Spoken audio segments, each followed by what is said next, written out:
Hello, my name's Dominic Fonte. I'm a Ward 4 council person here in North Canton City, and I have the honor of having our new mayor, Stephan Wilder, who has a big vision. And as the city goes, we're trying to be better at communicating with our constituents so that they know what's happening, because there's always the perception and the reality. Steve, why don't you tell us a little bit about what's happening in the city with we have districts, zoning, DRDs. I mean, we have so many cool things with the park system, our trails, and then I'll kind of recap on a few of the items. Sure, Dominic. Thank you very much. One of our priorities is, of course, community growth, keeping a health and safety community, and community engagement, participation, keeping it clean and green. We want to keep our sustainability. We're very much on that. Build an environment where we have some good infrastructure as we go forward. And of course, our people and our government and our performance. Those are some of the priorities. And of course, our community engagement and participation. Some of the things that we've been working on to try to have something for our tool belt is most recently we were able to establish a community reinvestment area, a CRA, that'll help us with some community development for our city. We have a tax incentive review council, and they just monitor the compliance. That's a compliance mechanism right. As we go forward. Some of the things that we're working on is our downtown redevelopment district along our Main Street areas. I think we have 10 districts we've pretty much identified, as I right. recall. And we're just looking at underdeveloped areas. How best can we help those re-energize our city? As being a real estate agent for many moons, 50% of the buyers today are in their early 30s, and they call them millennials, and they're looking not for McMansions, but they want to live in the city.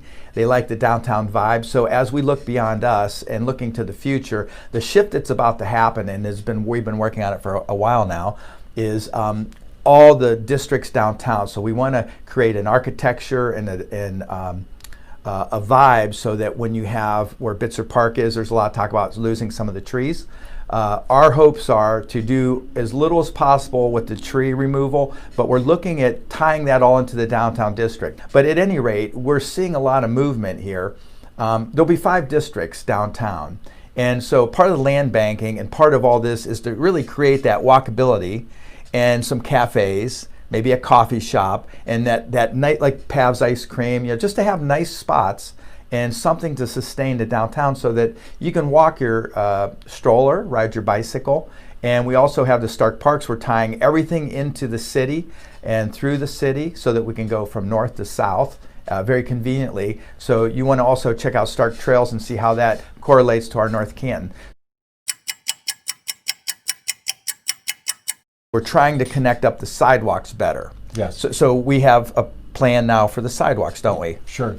What we're trying to do, I think our vision is how can we make our town center more accessible and more usable and more friendly and beneficial for our community, whether it's going to be pedestrian traffic, some light retail or commercial.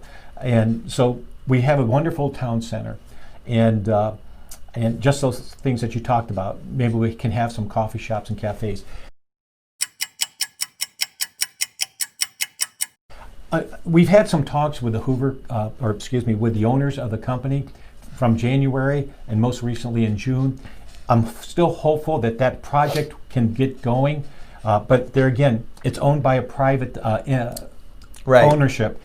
The city doesn't have that much control over the development part. However, part of that was, and I go back to a little bit of the 2012 master plan, a lot of energy and finances and work went into that plan, and a number of community individuals. All I was trying to do is take a portion of that and put it into action. So I think we're pretty much all on the same page that we want to see our city thrive as we move into the next few years, and there's just so much going on. I know it's hard to just articulate it all right now, but is there, you've been doing your weekly updates, is there anywhere that if the city constituents want to come and see things or reach out to us, like, is there a place where you would recommend, like a weekly talk or website? Where do you think they can gather more information if they want to know more about what's happening? Well, they can always tune in to our Monday night council meetings. Okay, so Monday night we stream it live. We do have technology issues once in a while, Yeah. but overall, it's really nice. You can go to YouTube or go to our website. Thank you.